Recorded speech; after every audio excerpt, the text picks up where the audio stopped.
So let me formally welcome you to the second session in our lecture series, first lecture series for this semester, on the early 12th century.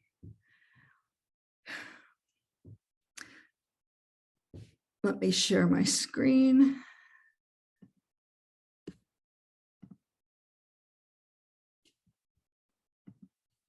And see if we can play it properly. Okay, so now you have all disappeared, unfortunately.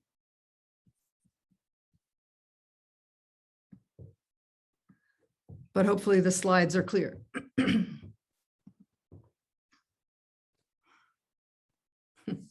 I've titled this session, Send in the Europeans. No, don't. Because this is the beginning. This 12th century is the beginning of the start of conflicting dreams about Armenian identity. Different dreams in Cilicia, different dreams in the Armenian homeland. This is going to be an ongoing theme throughout these lectures. How do two different parts of the Armenian world see themselves and see themselves in relationship to other parts of the world? When Catholicos Grigor Vagayaser died in 1105, he had just succeeded barely in bringing the Armenian church over the threshold into the 12th century. And he wanted that good momentum to continue. So in order to ensure a smooth transition of power, he handed over the leadership of the church while he was still alive to his nephew Parsech, whom, as we mentioned last time, he had consecrated in Ani. And I should add, as a little preview of coming attractions, that not only did he hand over to Parsech the care of the church, but he also handed over to him the care of two young brothers named Grigor and Nerses, about whom we will speak at much greater length later. And perhaps you can already guess who they are. So the 12th century actually started a year early. For reasons that we shall soon see, it began in 1099. Events and movements very rarely honor the artificial divisions of the calendar. But before we get to the reason why the 12th century begins in 1099, I should say that it is one of the most interesting centuries, in my opinion, to look back on from our present vantage point, at least in terms of Armenian history.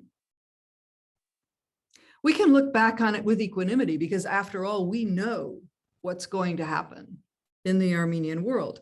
We know that there will indeed be a most extraordinary rebirth in this century of everything that was most important, most essential, most fundamental to Armenian identity as we understand it. In this century, Armenians will come to have both a kingdom that they firmly believed had its roots in an Arshaguni past and a semi-hereditary Catholicosal dynasty with a pedigree that went back to Gregory the Illuminator. A dynasty where power would pass not from father to son, obviously, but from uncle to nephew, following that pattern that Grigor Vagayaser set up right at the beginning of the century when he handed over authority to his own nephew. We also know that the Cilician Armenian kingdom, that brilliant explosion of culture and achievement, would last no more than 200 years. And that as a major player in the politics of the Middle East, that kingdom would change its character again and again, drastically sometimes, over that period, under the influence of the cultures and the political agendas of other people. cultures and agendas that the Armenian kingdom would try to make itself fully aware of so that it could bend them to its own advantage. None of this, neither the upcoming kingdom nor its relatively short duration, nor the changes that it would bring, nor the achievements that it would parent, were evident to the people who were living in the time. Armenians in Cilicia, as we mentioned before, were either focused on the possibility of returning north, watching the news from their homeland, hoping for the right moment to go home. And those who were not actively looking for opportunities to return were eagerly looking at the new opportunities, the possible alignments that being in this new region made possible for them. On the other hand, Armenians who were still in the homeland felt an ever more urgent need to preserve their traditional faith, culture, language, ethics, values, as they understood them to have been, in order not to lose themselves in the rising sea of multiple, mostly Turkish and or Islamic cultures that increasingly dominated their region. So on the one hand, you have a population that's watching for opportunities. And on the other side, you have a population that is going to put every effort into maintaining itself, its identity. These differences will be significant going forward. As we know, Krikor Vagayaser had experimented with the paradigm of multiple leadership centers, multiple Catholicoses for the now multi-locational Armenian faithful. Well, it would be a couple of centuries before that model was tried again. And when it returns, it will be tried in new forms. But in the meantime, there will be a constant dynamic tension, to put it politely, between the sectors of the Armenian world as the church's clergy and the faithful in each part of that widespread community try to find harmony, try to find a way to make things fit together between the politics and the interests of whatever entities they find themselves living side by side with or under the authority of, and the way that the church's central authority understood those matters. So overall then, the Armenian church in the 12th century was faced with questions, most of which are new. For example, how do we link Armenians in the homeland and Armenians in the diaspora to their common heritage when they understand that heritage rather differently?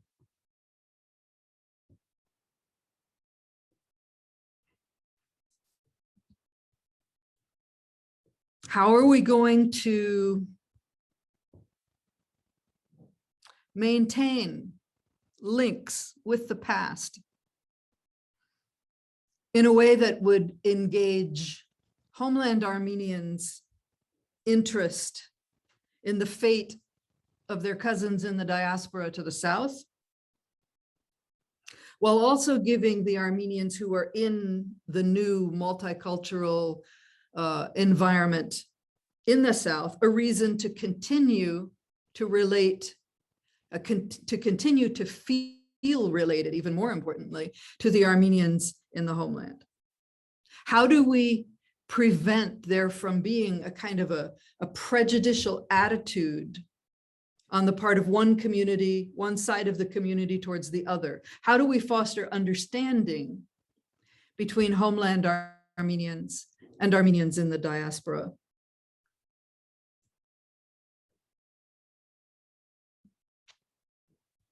The church was also faced with the need to find an answer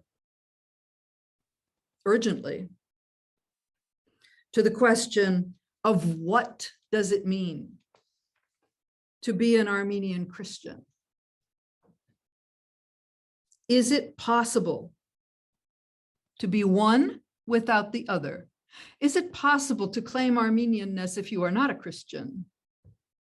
Is it possible to be a Christian of another variety and claim Armenianness? Could ethnic Armenians, say, adopt Islam and remain Armenian? Could outsiders marrying into the Armenian community claim membership in that community? If so, to what degree? And if not, then what is the relationship that could and should pertain with those people? And that's really a part of this other question: how should Armenian Christians relate to Christians of other traditions?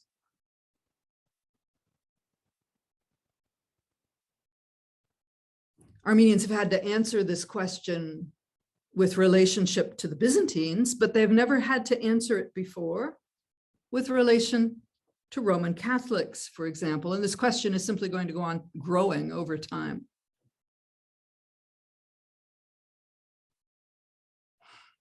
In a world where Christian Armenians are inevitably going to intermarry with otherly Christians or with non-Christian neighbors, then what about their children who have to navigate perhaps between two worlds?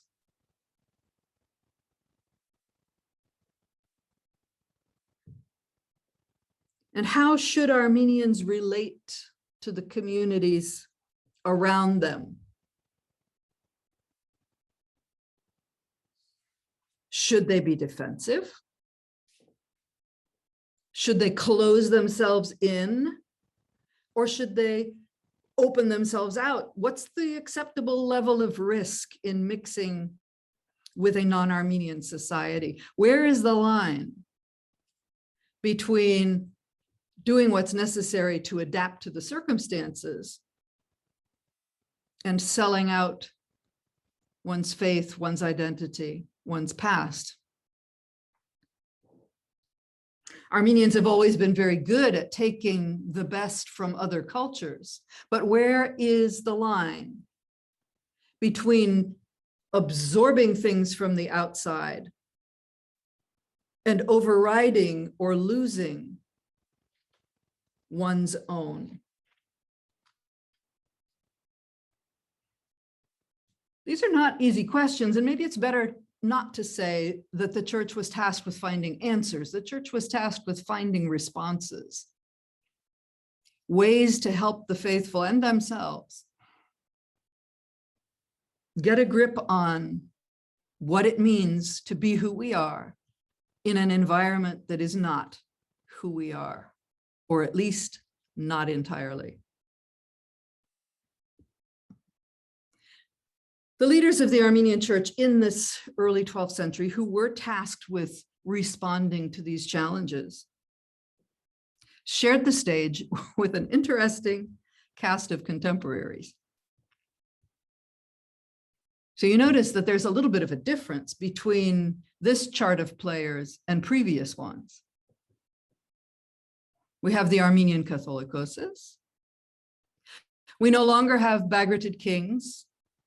We no longer have princes that were following in the Armenian homeland. Instead, we have Ruthenian princes, Cilician princes, as that family brings itself into ultimate prominence. And we have a new column.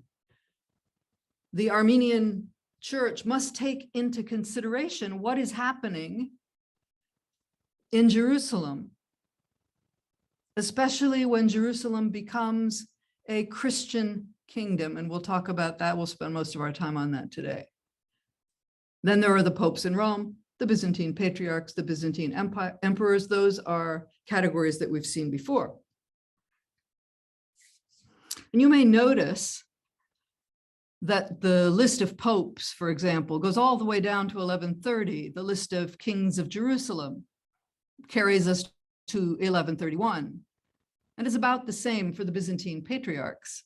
But I have left a blank space below Krikor Vagaya Seir's successor Parsech. There is a gap there between 1113 and the 1130s. That's not because there was a gap there. There was no lacuna in the authority structure. But I have left it blank because the story of Parsech's successor was so fraught and so interesting that I think it deserves a class all to itself next week. So I'm withholding the name, although I'm sure some of you know it. Now, as always, when we put up one of these charts, we are looking to see if we can garner a quick idea of where stability reigned and where there was more fluidity, or even in some circumstances, outright chaos. So clearly, in this first part of the 12th century, the Armenians are enjoying political stability, both in the church and in the Cilician secular arena, where, as we said, the Rupenians of Vacha are consolidating their power, something we'll talk about more, probably not next week, but the week after. The Byzantine Empire, too, is quite stable. Both Patriarch Nicholas III and his successor, the scholar Patriarch John IX, served under the long-lived and wily emperor Alexius Comnenus, who reigned from 1081 to 1118, having remarkable longevity, as I said. And it is his daughter, the historian Anna Comnene, whose writing gives us inside glimpses of the events that we're going to be looking at this evening. If you ever have a chance to read her history, it's entertaining, it's frank, and it's very well written. And what dramatic events they were that she had to record. Those events would ultimately lead to the equally dramatic formation of a legitimate, internationally recognized Armenian Cilician state. And it's fascinating to see that the founding of that state, the founding of that kingdom, had surprisingly little to do with Armenians and their attempts to make it happen. And it had nothing to do with events in the homeland. Instead, it was driven by forces from outside the region entirely, forces that were controlled and motivated by that fourth column on the chart, the chaotic, contentious, fluid papacy.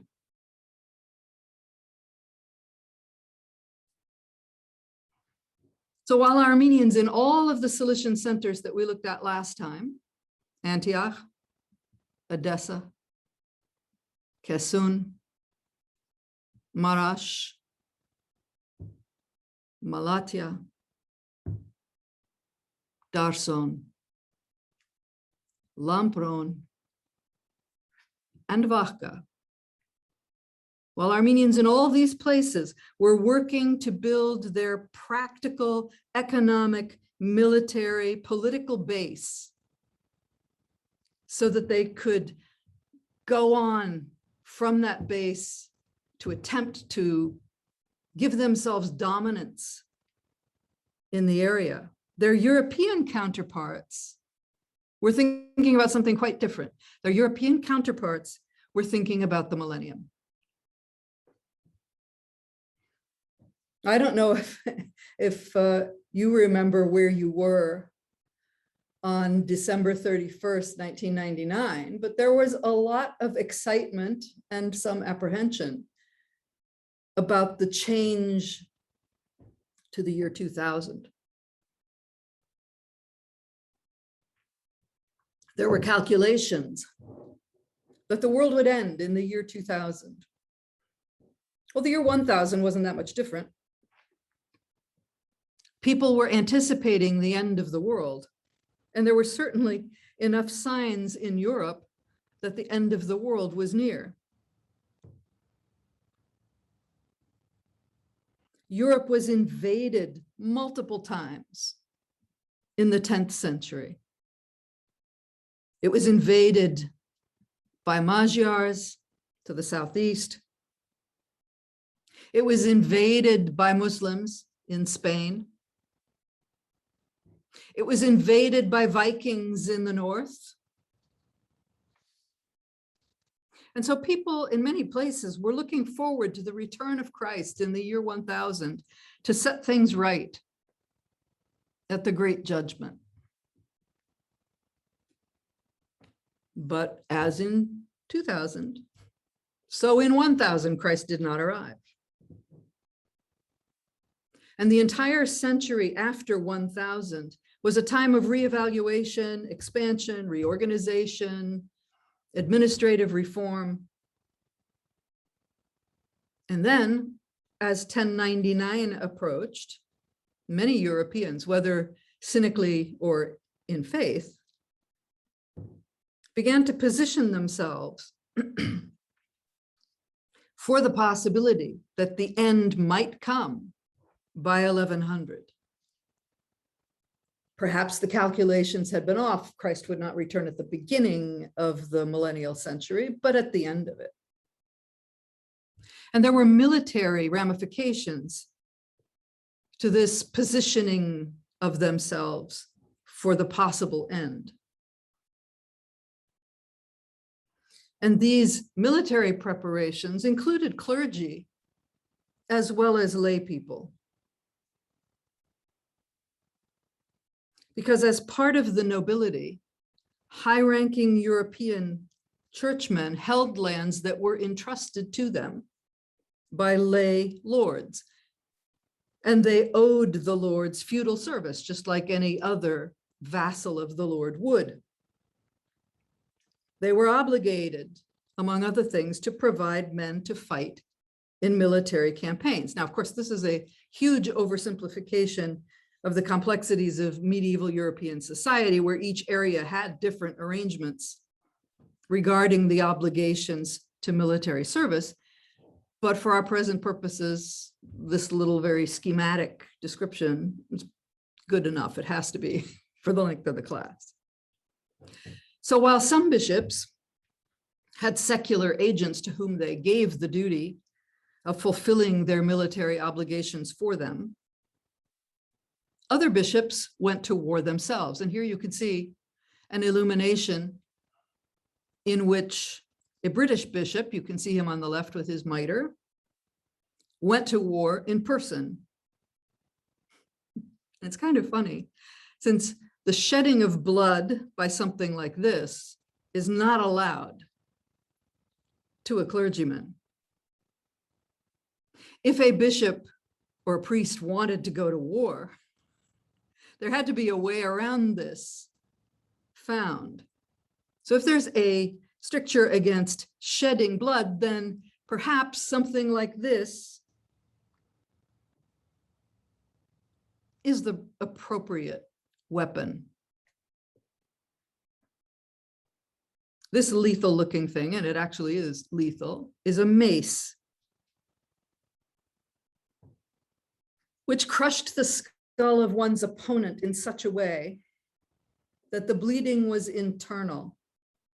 No blood was shed externally.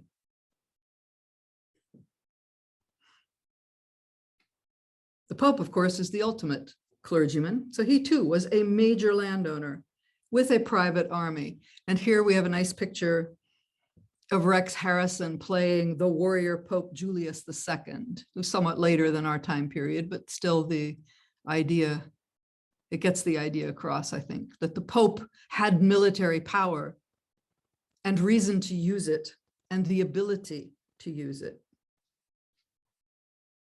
And so it's inevitable in this circumstance where you have the Pope with his own military, that there's going to be a lively debate, sometimes a bloody debate, over the relative authority of the king, who stood at the top of the secular military power pyramid, versus the Pope, who stood at the top of the religious one, and whose lifestyle was pretty much on a par with that of a king. So in this tussle for supremacy between the church and the state, the close of the millennial century offered a unique opportunity, a great opportunity, to the papacy to manifest its superior authority, its superior might, its superior ability to mobilize the hearts, minds, and bodies of the faithful.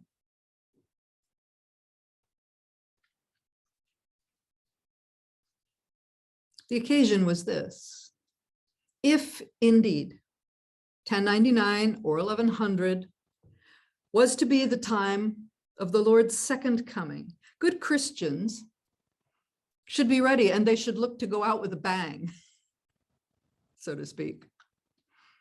So Pope Urban II foresaw that a crusade to liberate the holy city of Jerusalem from its Muslim overlords could provide exactly that kind of bang of faith activity. What could be better when Christ comes again than to be found on the ground, liberating his chosen holy city from the control, from the grip, from the oppression, as they saw it, of non-believers? Well, that's one motivation, but of course, there were more than just religious motivations for such a major overseas military operation.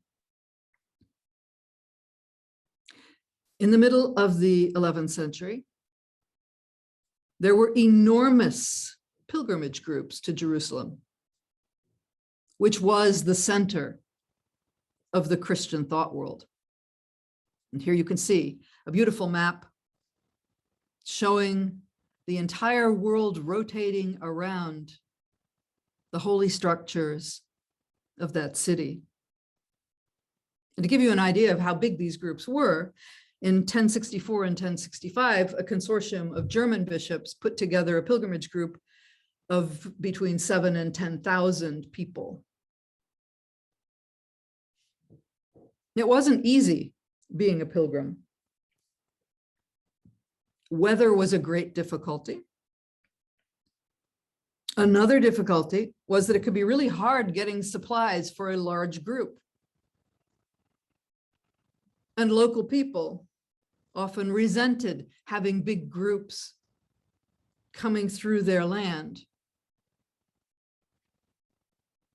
perhaps not behaving themselves 100% as one could wish on such a holy venture. And then once the pilgrim reached Jerusalem, there were taxes and there were tolls that had to be paid. And there was an entrance fee at the Holy Sepulcher Church, which is where everyone wanted to go. As you can see from this drawing, it looked somewhat different then than it does today. This is prior to the Crusader rebuilding of it. Entrance fees that, of course, were designed to help defray the cost of upkeep and renovations on a structure that saw so much traffic on a regular basis. But still, it was somewhat off-putting. Come to the holiest place in your faith and be asked for an admission fee. And yet, despite the difficulties and the strange things that they encountered, pilgrims and pilgrimage were an essential part of European life.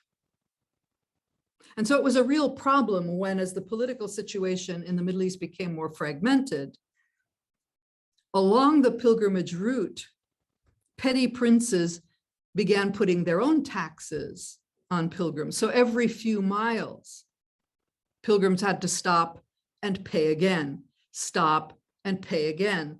And it was a burdensome and very unpleasant change to the pilgrim experience. In addition to that, Turkish invasions of Anatolia began closing off normal pilgrim routes. And maybe even worse, wells on which pilgrims depended for water were often blocked on other roads as part of the military campaigns, and travel became dangerous. The Europeans naturally resented this change in their established pattern of access to the holy sites. And so reopening the pilgrimage routes, making them safe again, bringing them under Christian control became an important issue economically and psychologically. And that was an issue that the papacy hoped to address in the crusade. Well, the Crusade's agenda to liberate the holy sites and to reclaim the travel routes to them, making them secure and giving their own pilgrims easy access, that also suited the interests of other people. The European system of primogeniture, that is the inheritance of property, title, position by the eldest son, created issues for men who were not first in the sibling lineup. It might work out well, but then again, it might not. And the possibility of doing better and getting ahead in the wild East had significant appeal for many. And so a number of the leaders of the crusade are second and third sons. Interestingly, too, the crusade also had appeal to sinners. 11th century people firmly believed that there is a kind of a quid pro quo principle involved in sin and forgiveness. Commit a sin, do a penance of appropriate suffering, and the balance is redressed. And so pilgrimage to Jerusalem was considered a penitential act. And one possible punishment for murder was a pilgrimage on foot to Jerusalem. Sometimes the murderer had the added burden of being chained on his way with fetters that were made from the metal of his instrument of murder, his murder weapon. And it wasn't only in the Middle Ages that there was a penitential aspect to pilgrimage. Even now, this is just 4 years ago now, this gentleman organized a penitential pilgrimage to Jerusalem from London. 100 people signed up to participate. 9 of them actually made it all the way to Jerusalem, walking. And I can remember being in Jerusalem and seeing,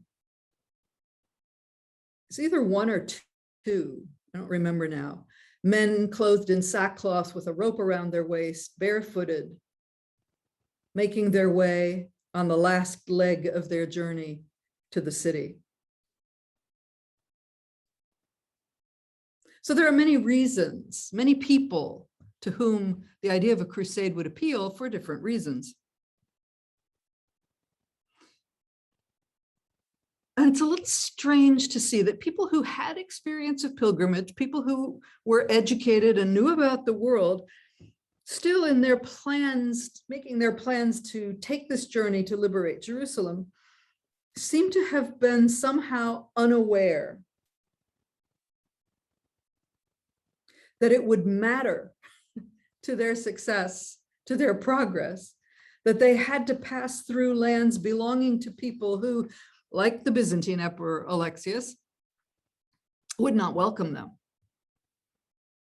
Alexius and many others considered the Crusaders to be just obnoxious invaders, using the crusade as an excuse to steal, plunder, commit other kinds of barbarous acts. They looked at the Crusaders as being uncivilized and unwashed, which could be literally true. And so they were reluctant to help them. And the Crusaders, you have to say, returned their dislike. Alexius's very fancy skirted outfits, his super clean, well-perfumed persona made the Crusaders actually underestimate him. In their eyes, he was an unmanly ruler, whereas he was actually quite an effective leader. And into this kind of dislike, there may have just played a teensy bit of Crusader jealousy of Alexius's lifestyle.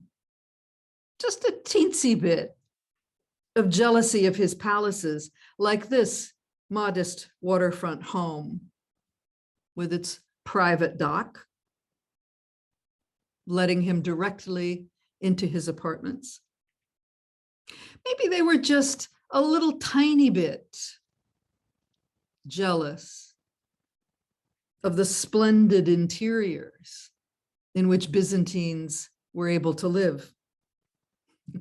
Heck, they may even have been jealous of the water cisterns in Constantinople, which, as you can see, are quite elegant.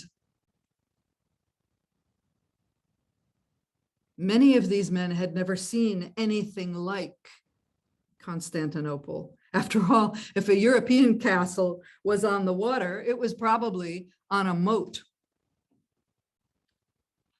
And its interior was nothing like, had nothing like the appointments, luxuries, and comforts that Constantinople could offer its citizens. And so there was this disconnect, this failure to gel of a relationship between the Europeans and the Byzantines. With the Armenians, however, the Europeans were able to find a cultural idiom. With the Armenians, they felt they had common ground. With the Armenians, they felt that they were understood. And they thought they understood the Armenians also. They understood their military values. Armenians knew how to live well, but they were not walking around for the most part in embroidered skirts. The Europeans also resonated with the Armenians' very staunch, albeit different, Christianity. Probably didn't hurt either that the Armenians had exotically beautiful daughters as well. And there would soon be hardly a Crusader family without an Armenian component. In fact, all of the major ones had intermarriages with Armenians. There would be no kingdom, no principality without Armenian merchants and architects. Yes, the Europeans appreciated what Armenians brought to the table. And for their part, the Armenians quickly caught on to the potential that the Crusaders could offer to them. And so the Armenians were very hospitable to their new European neighbors. Armenians knew Cilicia well by this time, and they were open to sharing their knowledge. They didn't find the Europeans repulsive, as the Byzantines did. They found them instead curious and interesting, not repugnant. And even Anna Komnena, who hated the Crusaders, had to admit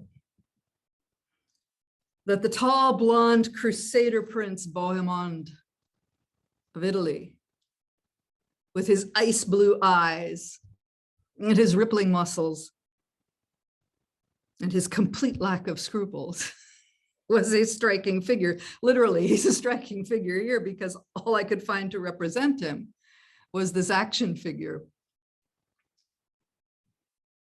If we had the time to tell Crusader tales, we would certainly tell the tale of how he became Prince of Antioch.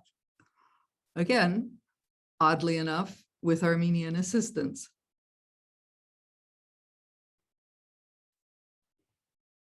And as that title of his tells us, it's really not surprising.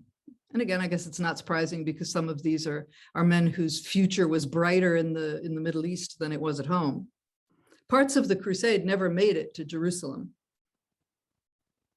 Or if they did, they later scattered across the region after the city had been taken. They were there to stay. There was really not that much of a future for many of them back in Europe. And so they settled in Armenian populated areas. They settled in Tarsus, Adana, Mamestia, that triangle. They settled in Edessa, Antioch, Latakia in Lebanon, became a crusader principality. And the Armenians were an important part of all of these new crusader environments, including Jerusalem itself. And it's one of these interesting oddities of history that when the crusade took Jerusalem in the full heat of a Palestinian July in 1099, where the inhabitants of the city had poisoned the wells and done other things to make the heat even more unbearable for men who were coming from Europe with full armor. At that moment, Krikor Vagayaser was in the city on one leg of his long tour of the holy places. And in fact, he was taken hostage by Jerusalem's Muslim authorities, who realized that he was a very important person for the Armenian community. And so they incarcerated him in order to ensure the loyalty of the Armenian population of the city with Christians whom they might be expected to sympathize with, threatening the safety of the population. And so Vagayaser and other hostages were detained in the fortified tower on the city's east side. Some of you will recognize this, I'm sure. And as the siege of the city heated up on both the northern and the southern walls, the Muslims took the hostages out into the courtyard of the tower and prepared to execute them, assuming that if the Crusaders came into the city, it would only be with the help of their communities. And I don't know how Krikor Katolikos felt on that day, but it was surely a nail-biting moment for him, even with all his faith. Just in the nick of time, French forces breached the southern wall and rushed in through what we now think of as the Armenian quarter, and leaving the hostages in the courtyard on their knees, the executioners fled. And so by the skin of his teeth, by the grace of the divine, the head of the Armenian church and the others who were with him lived to tell the tale. And as we know, he returned to Cilicia to make arrangements for his own death and succession. So the Crusaders enter Jerusalem, not a pretty scene, unable to tell the difference between one bearded man and another. They slaughtered many. Assuming that they were Muslims, they killed others as well. And we're told by one somewhat maybe extravagant historian that the Crusaders waded in blood up to their knees to the Holy Sepulcher to give thanks to God for having released the city from its Islamic captivity.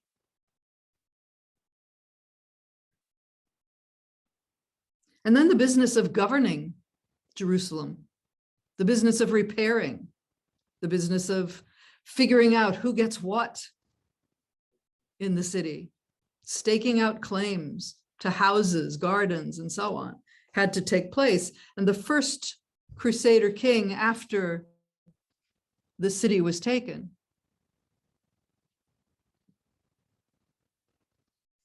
was a man named Godfrey of Bouillon, a pious man described as having knees like a camel, huge calluses because he knelt so often to pray. He was a very conciliatory figure, the right person, they felt, to be able to manage the differing interests of groups now vying for control of the city. And Godfrey refused to be called King of Jerusalem. He said there is only one King of Jerusalem, and that's Christ. And so he presided over the re-Christianization, or from others' point of view, maybe more accurately, the Roman Catholicization of Jerusalem for its first critical year. He was known as the protector of the tomb of Christ, the protector of Jerusalem, not as its king. His reign was short. He died in 1100 at the age of 40. And he was buried in the Holy Sepulcher Church, setting a precedent for rulers of Jerusalem to be buried at the foot of the cross. Here's a quite fanciful depiction of his tomb and its location. As you can see, it has a sloping roof. It stands on elevated pillars, something you would have expected to find in Europe of the time, not surprisingly. It's quite elegant, large, and imposing. Here's what it looks like today. On one side is Godfrey, on the other side is his brother, Baldwin, who we will meet momentarily. You can see the tops are gone. There is no more any kind of identifying marker to tell you what these two things are. And so the tombs of the first Crusader kings have become benches, effectively. And people touring the church often stop and rest on them, not knowing what they're sitting on. Godfrey has also left a legacy. His sword and his spurs are still kept in the Roman Catholic sacristy in the Holy Sepulcher Church, and they are still used every time there is a knight to be inducted into the order of the Knights of the Holy Sepulchre.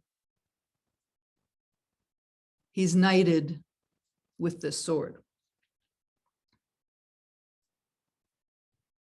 As I said a minute ago, Jerusalem's second king was Godfrey's brother, Baldwin I, and he was as unlike his brother as you can possibly imagine in every single aspect of life.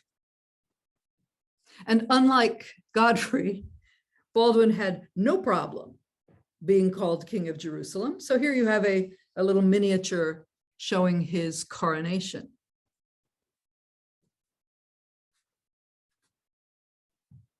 And here the Crusader-Armenian connection becomes very interesting. That's a good story. When Baldwin first arrived in the area of Marash, before he came to, this is another story I wish I could tell you, but I can't. Before he came to Edessa, where he eventually became prince by means that are mind-boggling to even think about. Anyway, before he even got that far, he knew he was staying in the Middle East. He knew he had to carve out for himself a good life in this place. And providentially, his wife and his children who had accompanied him on the crusade died in Marash. And the fact that he was a grieving widower did not prevent him at all from quickly marrying an Armenian woman who could help him negotiate a high position, he hoped, in his newly adopted region. He may already have met her in Marash, where her father was the Prince Tatul. She was a Chalcedonian Armenian, and her name may or may not have been Arda, but that's how history remembers her now. Baldwin and Arda's marriage was a bitterly unhappy, acrimonious alliance. Baldwin had the expectation that a woman who became his wife would be the quiet pawn he needed to move around the chessboard of his ambitions. Arda, on the other hand, if that was her name, was a noblewoman of the East, and she was used to relative freedom and autonomy, as well as substantial rights and power of her own. This is not a match made in heaven. To Baldwin, Arda was a misbehaving tool. She had no idea of what her proper place was, and he was going to teach her. To Arda, on the other hand, Baldwin was a heartless user who extorted money from her father whenever he needed cash. She quickly lost respect for him, and he found her difficult to manage.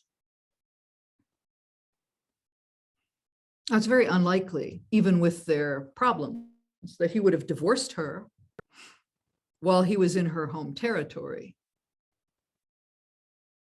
He needed Armenian support to maintain his rule over Edessa. But once he became king in Jerusalem, once Godfrey had died and the throne passed to him, Arda's days as queen were numbered. Here she is in this illustration, which the caption says shows Arda's visit to a nunnery. It's quite clear she is not visiting. She's in the process of having the monastic garb forced over her head. She is, whether she likes it or not, joining the sisterhood, and her husband, with his crown and his outstretched finger, stands by to make sure that the convent doors close with her on the inside. And as soon as they did, Baldwin married another woman, Adelaide, if you need to know her name. He didn't divorce Arda, however, which, as you can imagine, led to later problems that really don't concern us here. But again, it would be nice if we could talk about these things. In any case, Baldwin ruled significantly longer than his brother. And when he finally died in 1118 on a campaign in the south of the country, they had no children, he and his new wife. And his body, they took out the internal organs so it would travel better. His body was returned to Jerusalem.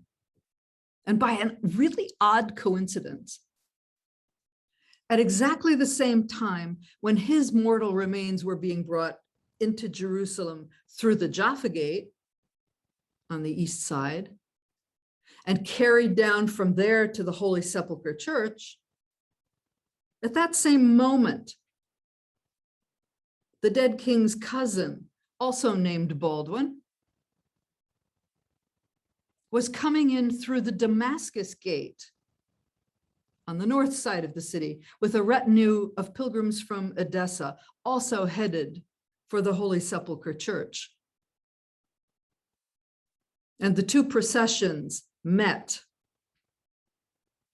the funeral procession and the procession of pilgrims at the Holy Sepulcher. And it seemed to everyone, this must be a divine sign. The timing couldn't possibly be better. And the newly arriving cousin Baldwin was acclaimed forthwith King of Jerusalem. Of course, he had to make arrangements at that point. He had to have someone else take over in Edessa, yet another crusader with an Armenian wife. This crusader named Jocelyne was married to Beatrice Rupenian, who was the sister of Prince Levon II. And so much to his own surprise, and certainly not on his own timing, Baldwin, the second king of that name for Jerusalem, Baldwin de Bourg, to distinguish him from his cousin, goes from being Count of Edessa to King of Jerusalem. Here's a picture of him governing as he would wish to. He was a very collegial man, and so he governed in council. Here he's shown with his counselors. At that point in time, when he had this sudden change of fortunes, this sudden burst of new responsibility that he was faced with, this Baldwin had been happily married to his Armenian wife Morphia for 17 years. And they were the parents of 3 daughters. Now, I have no pictures of Morphia, but here's a manuscript illumination of her face. She was the daughter of Prince Capriel of Melitene, Capriel of Malatia. And like Arda, she was a Chalcedonian Armenian Christian. And it happened that her father's land fell within the province of Edessa. And so it was maybe logical that she and Baldwin had come to be married. But it wasn't just a marriage of convenience. Yes, marrying her was certainly a smart move for solidifying the goodwill of the big Armenian community in his area. And yes, she had money that made it possible for him to do pretty much anything he wanted. But Baldwin, it appears, did not marry her for political, financial, or territorial advantage.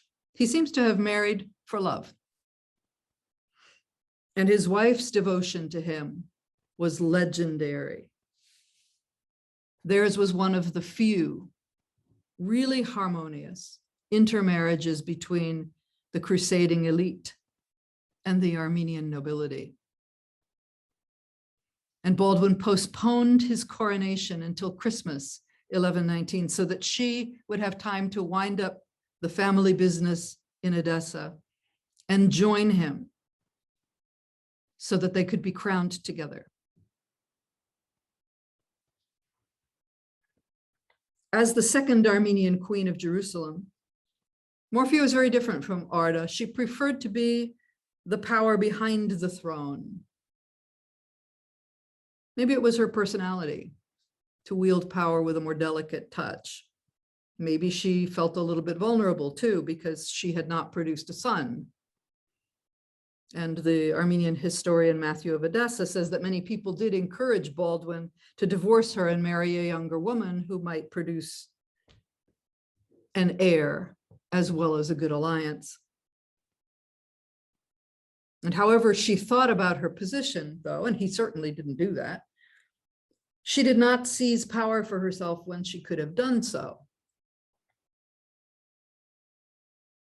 In 1123 and 1124, for example, she had every opportunity to become the power on the throne, and she proved herself worthy of her husband's trust and affection. In 1123, he was captured by Muslims during a campaign that he was waging to liberate his cousin and successor, Jocelyne. He was incarcerated by the Muslim forces in the fortress at Harpert. And then when attempts were made to release him by trickery, which his wife was behind as well, again, it's another great story, he was moved to a more secure location in Haran. And Morphia, instead of taking advantage of his absence, traveled north to be near him. She wanted to lead the negotiations for his ransom in person. And she very cleverly agreed to the terms that the Muslims were asking of her. She agreed to pay 80,000 dinars in ransom money, and she promised to turn over to them the city of Aleppo and some other things as well. And on her agreement, Baldwin was freed.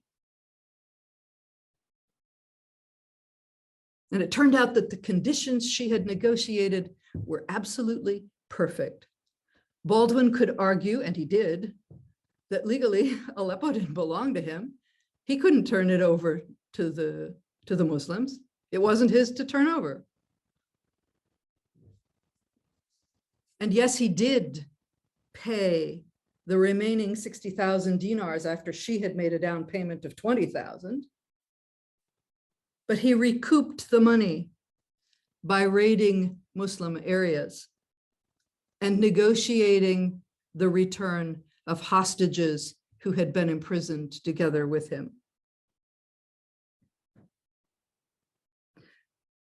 So although she bore her husband no sons, and in fact, this was the case with most of the Crusader Armenian marriages, they produced girls, Morphia and Baldwin's daughters would go on to rule every place that mattered in the Middle East. Rather than pining for sons, their father raised them for power.